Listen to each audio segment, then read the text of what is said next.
challenge, and on the next segment, I'm hit on this education gap. Yeah, that's good. And yeah. We end up with solutions. Yeah, that's good. This is good information. Yeah. But I was mentioning, I have this colleague, she was accepted into a fellowship at Columbia University. Thank you very much. And it sounds simple to us to understand social structure in those institutions.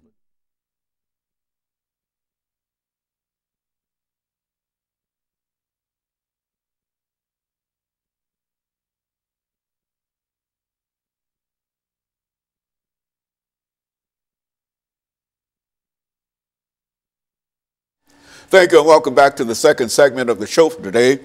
We're talking to Dr. EKSanford from Tennessee State University, and he's talking about the influences of social structure on human development. Doctor, before we had our first commercial break, we promised that we would give you an opportunity to talk about some of the institutions and some of the things that influence social structure, that influence human development. And let's start off now by giving you that opportunity. Okay, thank you again. In the last segment, we actually named 10 of the major institutions that make up society.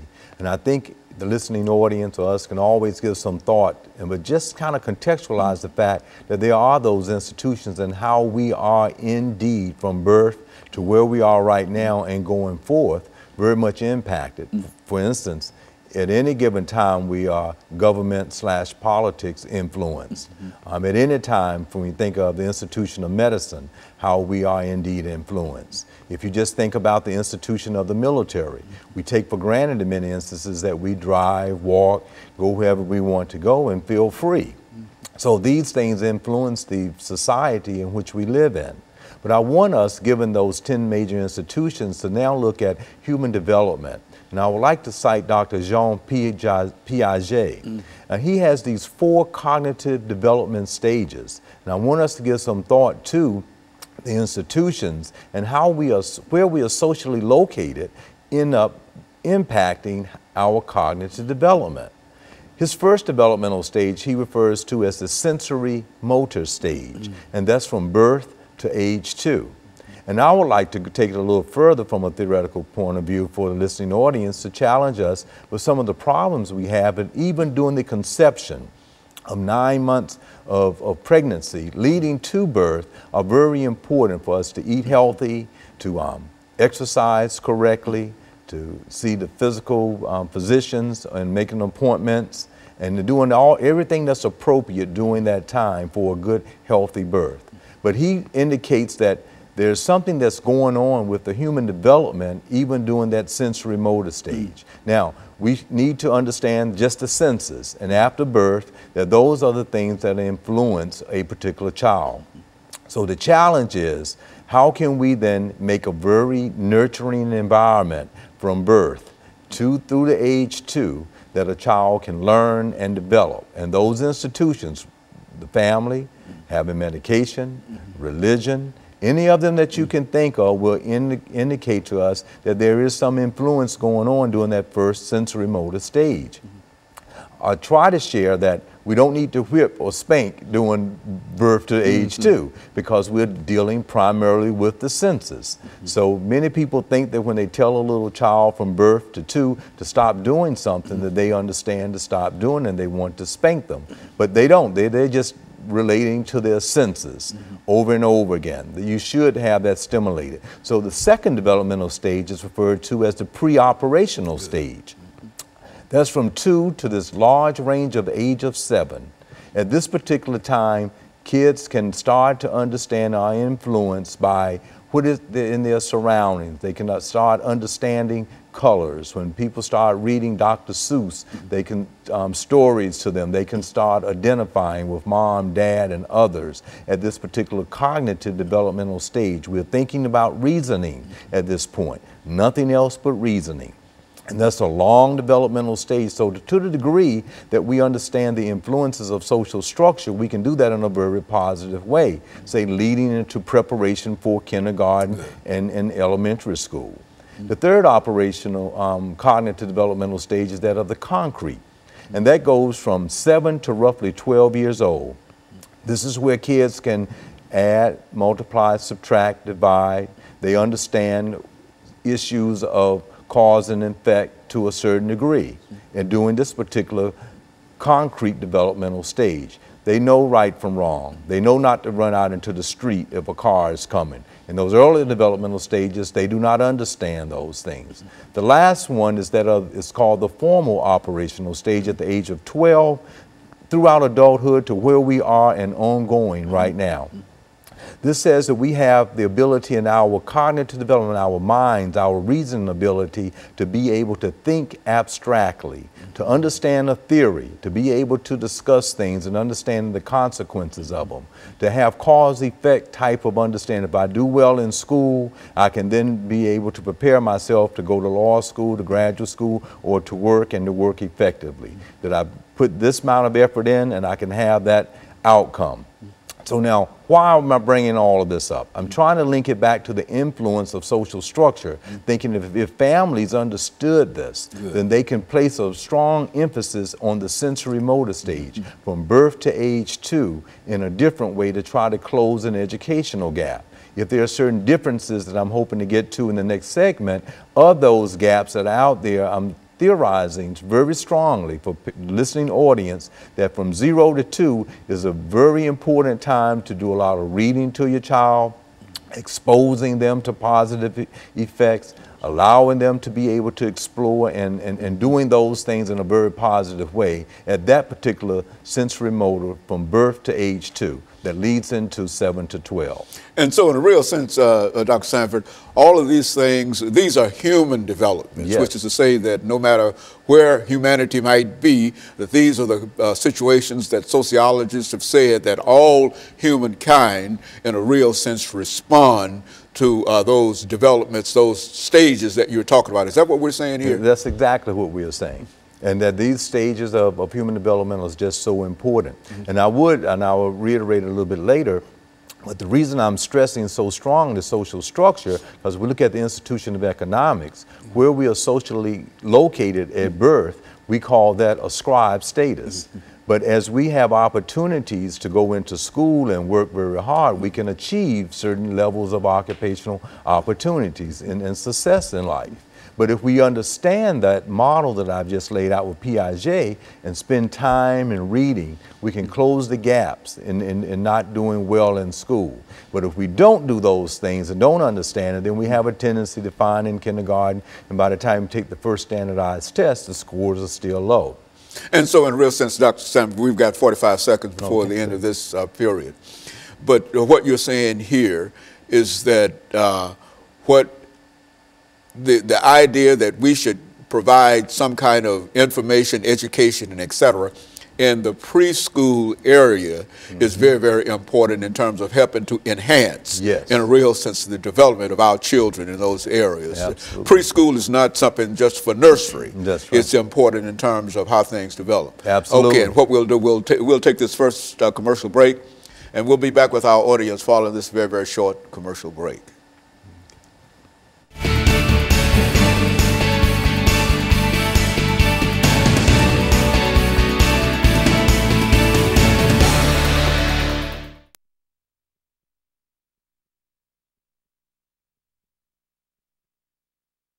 A lot of folks don't seem to believe that that's important, right. you know, and Head Start and all of those things. That's the very, very foundation in terms of what a child will experience. And people have a hard time understanding that. You look at our community, like if you leave here today or during the summer ride down the street from here, go down Jeff Street, you see all our kids out in the street trying to get a donation. You look at the people that do well in school, they're reading about 15 or 20 books over the summer. They do well, you know, if you did that with your granddaughter, and then you see the success. And what we have a tendency to do is over the summer think it is vacation. It's not a vacation. That's right. And so when you see the differences, it's not having anything to do genetically with our capability, is that they're spending more time doing whatever they're supposed to do, whatever humanity in a real sense tells them that they should do. The human experience says that children ought to do this, whatever. And family needs to know that. Understand. Yeah, well, that's good. I'm glad. Yeah, I like that. I like that. That's what I'm trying to get into, and I'm taking this back. Now, this is the last segment here. This total last segment? This is 10 minutes. Okay. Last 10 all right, minutes. all right. We've done the first two segments. Yeah, okay. You know, fast. I go so. We did do the. Yeah, we done too. 6-8. Right? That's right. Yeah. So this is the last one. 10 minutes. I can do this one. Yeah, this year, you know, sitting up here just going through one or Yeah. another, I become confused in terms of what is this the first, the second, and the third? Yeah. No, but this is the third.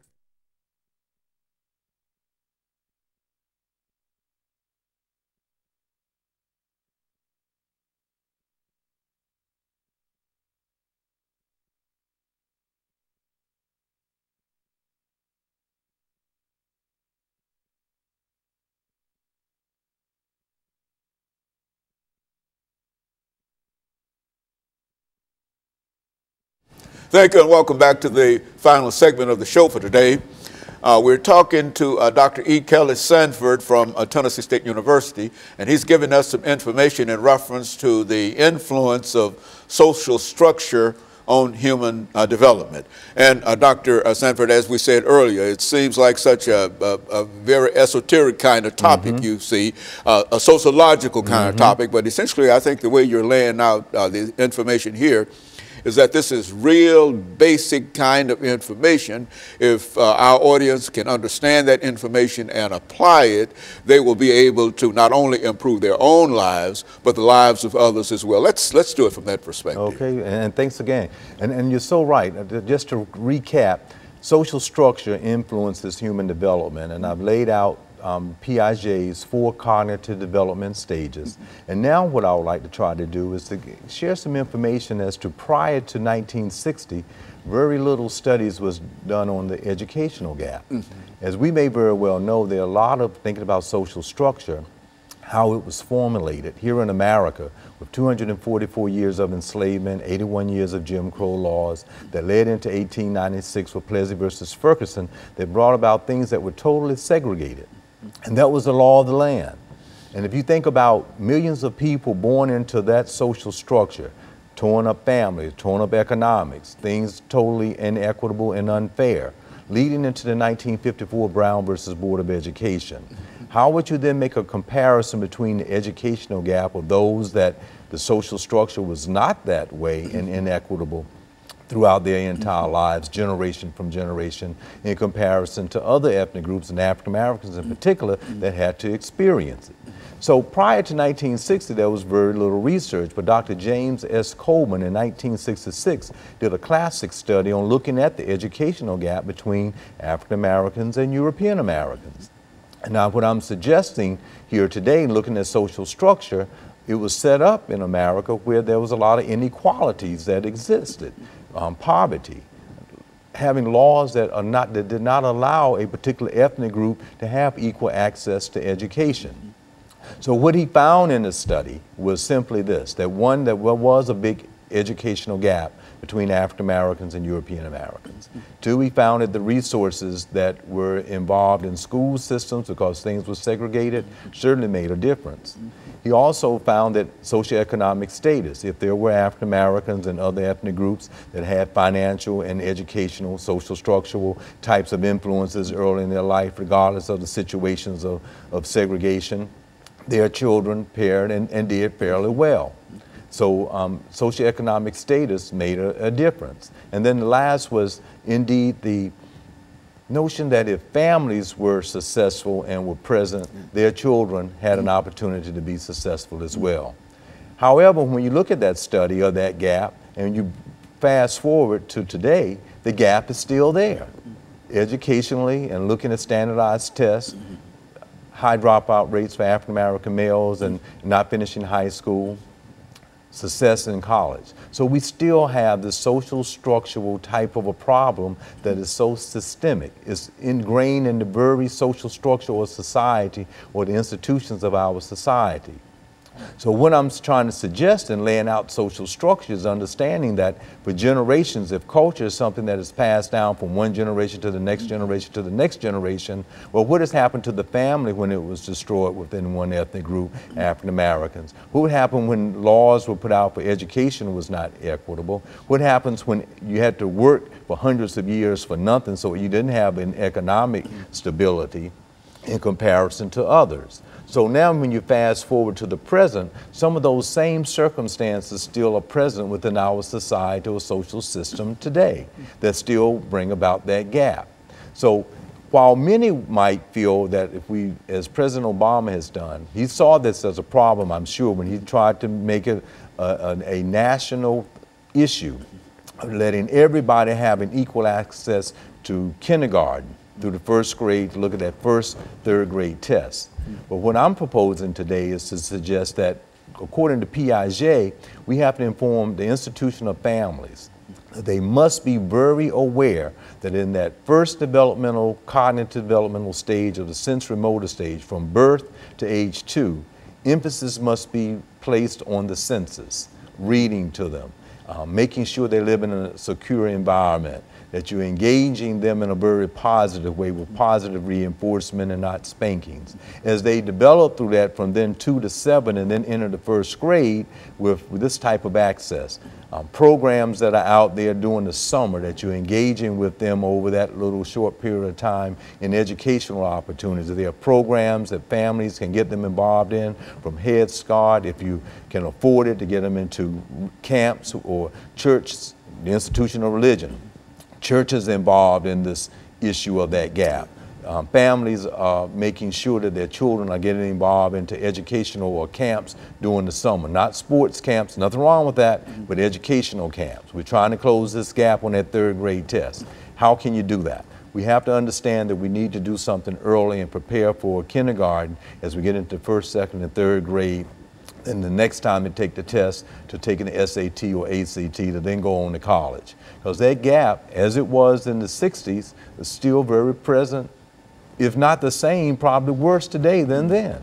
So well, we have to deal with that. Dr. Sanford, and traveling around as you do among sociologists and people who do wish to reconstruct your American society, what would be your suggestions in terms of how we might be able to greater reinforce some of the ideas you're talking about today? Well, it's interesting you brought that up, because a colleague, another sociologist, and myself and others are working on a very interesting project that we're hoping that will try to help this problem, at least be an intervention in this issue. Dr. Levi Jones, a noted sociologist, a former colleague of yours, still is, and good friend, thinking in terms of a research school that goes into all of the 50 urban areas throughout the United States. And we study the internal operations of the schools and what is a best fit for those schools, and how out of that you can have an experimental group and control group where you can see what are the best practices, the lessons learned, and then go forth with having all of the schools throughout urban areas in the United States to be able to have better models for then educating the children. You know, there's a strong sense that we have to do something, because disproportionately African American males are dropping out of school, not graduating with a high school degree. And as you and I very well know, high school undergraduate degree is very much needed in this telecommunication, that's the 10th institution society in which we live in. So we have to kind of solve that problem. But I propose in this whole issue of trying to get at it, the families, the institution of the family needs to know that at birth, whether you're a grandparent, great-grandparent, uncle, aunt, niece, cousin, you got to do some development from birth to age 2 in thinking about entering into kindergarten. That is very important. It's fundamental, and I think that's where a large gap actually is implemented. When you see those in social classes across all ethnic groups that have successful children, they have done just that. From birth to 2, from 2 to 7, they've been very involved in their educational life, getting them exposed. If you don't come from a family member that plays a piano or a violin or a cello, if you expose them early, they can do it. Just like they don't know how to play basketball or football, but you expose them to it, and we excel at it. So if you do any of the educational opportunities, that's when we've talked on the break about having